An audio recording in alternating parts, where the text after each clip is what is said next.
Noticias me encuentro con dos grandes periodistas mexicanos y un gran escritor también. Bueno, los dos son escritores, pero uno prefiere que diga nada más periodista. Él es Álvaro Delgado Gómez y él es Alejandro Páez, que de igual forma es periodista, escritor y actualmente es director del portal Sin Embargo. ¿Así es? Así es. ¿Cómo están, Álvaro y Alejandro? Bienvenidos. Muchas gracias, encantados. Perdón, muchas gracias, encantados. También, y a ti también, si te dejas. Muchas gracias. Oigan, Álvaro y Alejandro, ¿quién me quiere empezar a decir de qué se trata este nuevo libro? Por eso están con nosotros, para hablar sobre la disputa por México. 2 proyectos frente a frente para 2024. Estuve viendo por ahí, están entrevistando a grandes personajes políticos como Claudia Sheinbaum, Marcelo Ebrard, y también se fueron con la derecha, con Marco Cortés, con Santiago Krill. Entonces, están aquí para platicarnos de este maravilloso libro. Cuéntenos, ¿de qué se trata? A ver, voy a tratar de ser muy directo. ¿De qué se trata el libro? Bueno, desde el propio título que definimos, la disputa por México, planteamos pues lo que está en curso, que son 2 grandes proyectos de nación que están en tensión, están enfrentados y claro, se van a enfrentar electoralmente en el 2024. Es un libro periodístico, es un libro informativo, es un libro que recoge las definiciones de cada uno de los proyectos con los protagonistas de cada uno de los proyectos. Tú ya mencionaste efectivamente a personajes como Claudia Sheinbaum, la jefa de gobierno, el canciller Marcelo Ebrard, pero también hablamos con Tatiana Cloutier, con Rocío Nale, con Ricardo Monreal, por una parte, y por la otra hablamos, por supuesto, quienes están articulados en la coalición Va por México, con el expresidente de la Coparmex, Gustavo de Hoyos, con el presidente del PAN, Marco Cortés, con el presidente del PRD, Jesús Zambrano, con Santiago Krill, y con una mujer, la gobernadora de Chihuahua, que también es mencionada por el propio PAN como que puede ser candidata presidencial en el 2024. Son efectivamente los protagonistas los que hablan de estos 2 proyectos que hoy se disputan en México. Ok, a ver, Alejandro, cuéntanos, ¿de dónde nace esta intención de investigar periodísticamente los dos, digamos, los 2 bandos, tanto la derecha como la izquierda, rumbo a 2024? ¿De dónde nace? ¿Por qué? Pues realmente quien ha ido empujando hacia la redefinición de estos 2 bloques, ajá, o la definición más puntual de estos bloques ha sido el mismo presidente. Yo creo que para todos es conocido que el presidente ha logrado agrupar en uno de los bandos a todas las oposiciones, mientras que Morena en sí mismo se ha consolidado como una fuerza independiente que representa para él la izquierda. Entonces, estos 2 bandos se han definido de manera muy puntual, como nunca antes en mucho tiempo. Se han redefinido, digamos, a cosas que no esperabas ver, como el PRD y el PAN juntos, o el PAN y el PRI, ahora es posible. Y entonces, la definición en realidad viene desde el presidente mismo. Claro, y hemos visto que el presidente ha destapado, pero incluso hasta de broma, a Chumel Torres. Pero ustedes, ¿en qué se basaron para escoger a estos personajes tanto de la izquierda como de la derecha? ¿De dónde salió que Claudia Sheinbaum podría ser, que Marcelo Ebrard podría ser y que todos los demás que mencionaron? Justamente, tal como lo decía Alejandro, el presidente ha identificado a un elenco de potenciales candidatos a la presidencia de México de su bando. Ajá. Y ha sido también específicamente el presidente del PAN, Marco Cortés, quien ha enlistado también a sus prospectos. Entre ellos, por supuesto, a Santiago Krill, con quien hablamos, naturalmente a María Eugenia Campos, la gobernadora de Chihuahua, a Ricardo Anaya, que está fugitivo y por eso no hablamos con él. Pues sí. Por si quiere una entrevista, aquí lo esperamos. Por supuesto. Con mucho gusto. Para el siguiente. Para el de prófugos famoso. Pero entonces ese fue, digamos, fue el punto de partida. Ajá. Quienes de cada bando, de estos 2 que están claramente perfilados hacia el 2024 y ya formalmente coaligados desde las elecciones de 2021, van a ser posiblemente de los que surjan los dos candidatos presidencial de los dos proyectos. Oigan, aquí se pone muy bueno porque yo estuve leyendo lo que dijo Claudia Sheinbaum. Me imagino que fue una parte de toda la entrevista o pusieron toda la entrevista, pero ahí les va la verdadera pregunta. Claudia Sheinbaum trae el mismo discurso que traía Andrés Manuel en 2018, que es por el bien de México, primero los pobres. Lo que dice Claudia Sheinbaum es, lo que quieren es que vuelvan los privilegios. Entonces, Alejandro y Álvaro, ¿ustedes qué opinan después de escuchar este mismo discurso? ¿Creen que con eso van a ganar? ¿Va a ganar Morena en 2024 con el mismo que ganó en 2018 Andrés Manuel? Bueno, yo creo que no solamente con eso.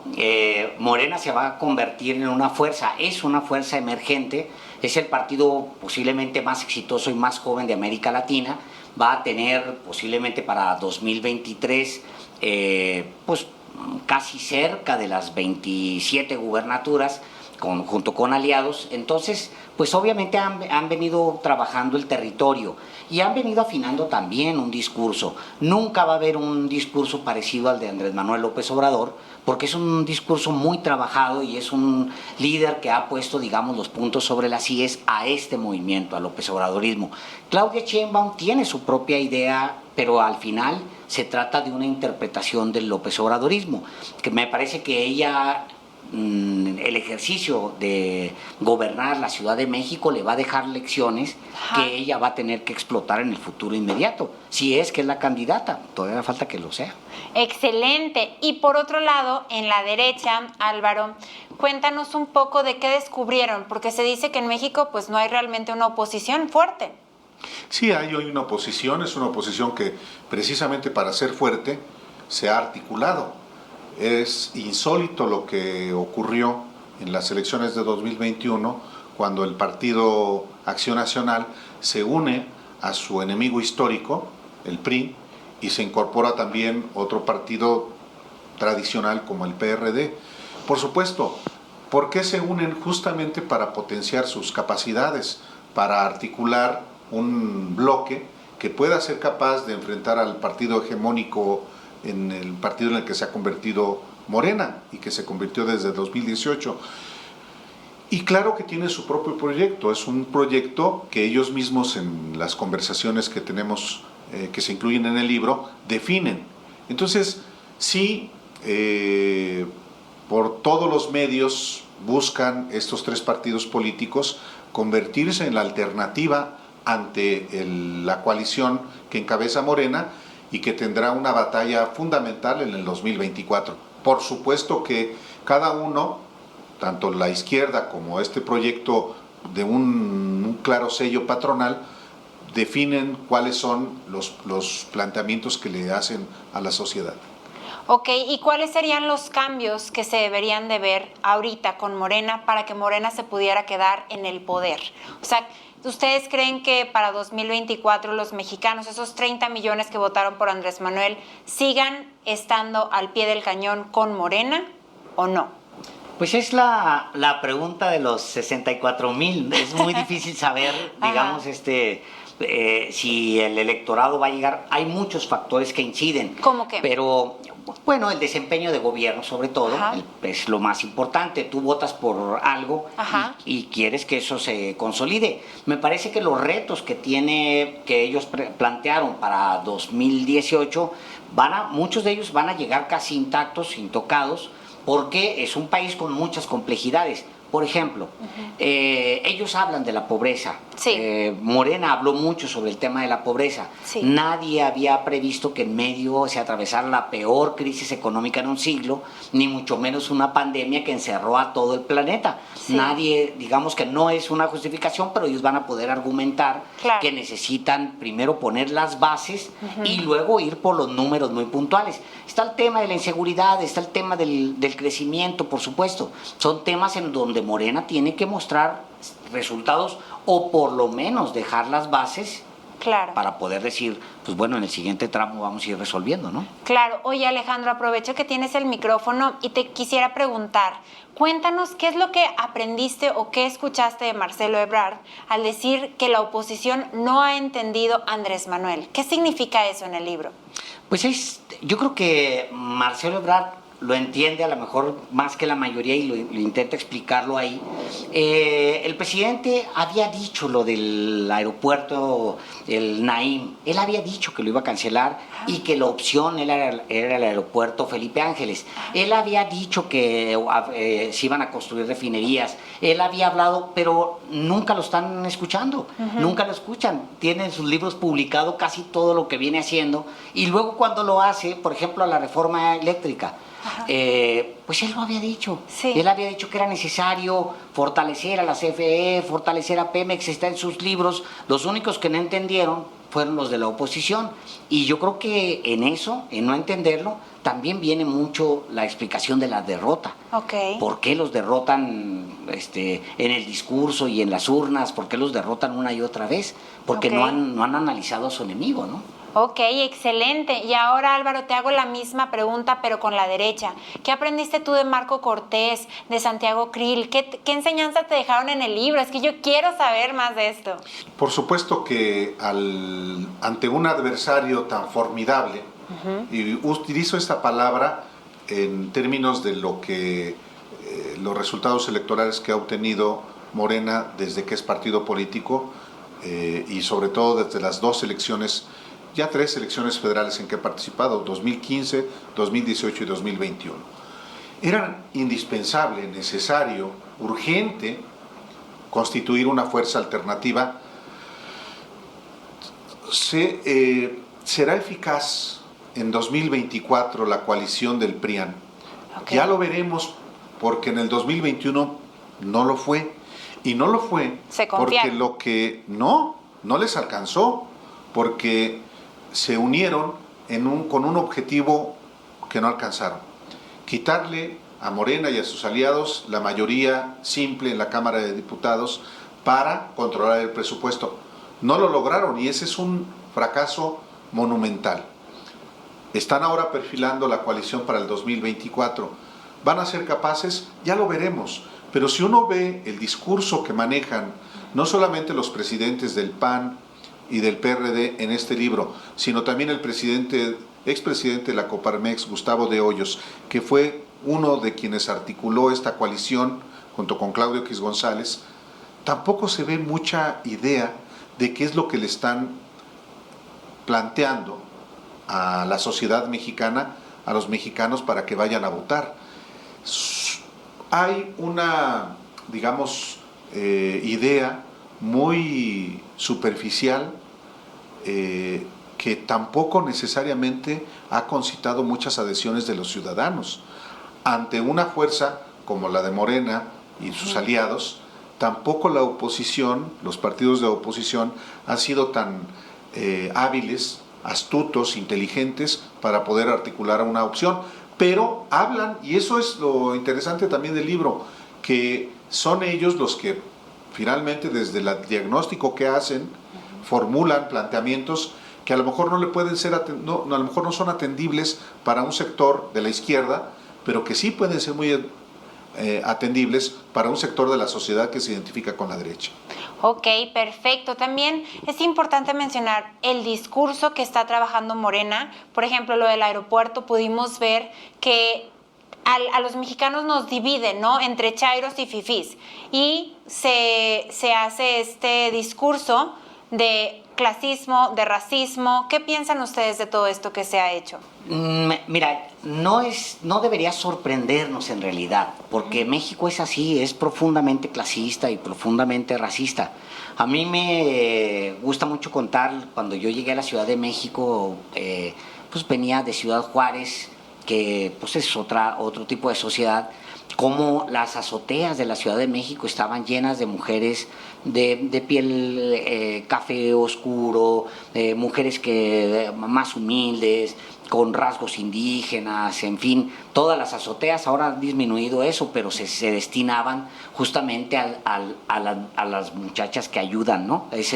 Y es un país que así es. La diferencia es que ahora se están diciendo las cosas, y yo creo que es una manera de exorcizar ese mal tan arraigado en México, que es el clasismo, es el racismo, y no solamente lo vimos en el aeropuerto, que es terrible, Sí. ¿no? Lo que pasó, lo que vimos con la señora de las Doraditas, de las Tlayudas, que es un episodio vergonzoso, muy vergonzoso para ser mexicano, pero lo vemos en todos lados, es una expresión. La diferencia es que ahora se puede decir, la diferencia ahora es que en el discurso no está matizar, sino exponer en el discurso público, y creo que es una gran ganancia decirlo. Excelente, pues muchas gracias por su tiempo. ¿Con qué nos quedamos de este libro? ¿Qué le dicen a nuestros seguidores? En primer lugar, que lo lean. Es un libro que enseña, es un libro que da muchos argumentos para el debate, para la discusión, independientemente de cuál sea la posición que cada ciudadano tenga. Es un libro periodístico, es un libro en el que los autores procuramos guardar distancia, porque lo que importa son los protagonistas. Es un libro que sí, son entrevistas, conversaciones con protagonistas, pero hay dos ensayos. Un ensayo que es de Alejandro Páez, sobre la complejidad, la dificultad, los obstáculos que ha encontrado la izquierda durante décadas y décadas para poder llegar al poder como lo hizo López Obrador en el 2018. Y hay un trabajo, un reportaje mío sobre cómo se articuló, cómo se creó la coalición Va por México, la coalición del PRIAN. Pues sí, es una coalición creada por un millonario, Claudio X González, que reúne a los dirigentes de los partidos en su casa, junto con el expresidente de los Patrones de México, Gustavo de Hoyos, y son ellos los padres de esta coalición, y por tanto el proyecto que impulsan, pues eso es el proyecto patronal. Excelente, excelente. Muchas gracias, Álvaro. No, hombre, gracias a ti y gracias a SDP. Gracias. Unas últimas palabras ahora, Alejandro. ¿Con qué te quedas de este libro y qué le dices a nuestros seguidores?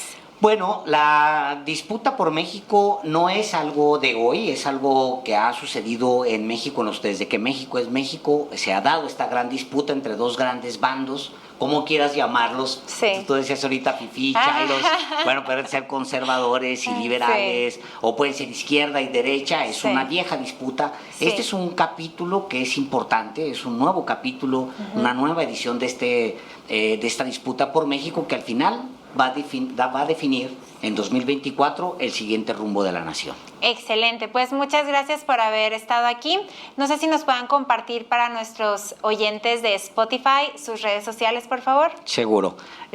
Pues eso es muy aburrido, son mis dos apellidos siempre. Es @PáezVarela en el caso de Twitter, y van a encontrarme como Alejandro Páez Varela en Facebook, lo mismo @PáezVarela para el caso de Instagram. Excelente. Y Álvaro, ¿cuáles son las tuyas? En el caso de Twitter es @Álvaro_Delgado, en Facebook Álvaro Delgado Gómez, Instagram Delgado Gómez. Excelente, pues yo Gracias. soy Marta Solís para SDP Noticias. Hasta la próxima.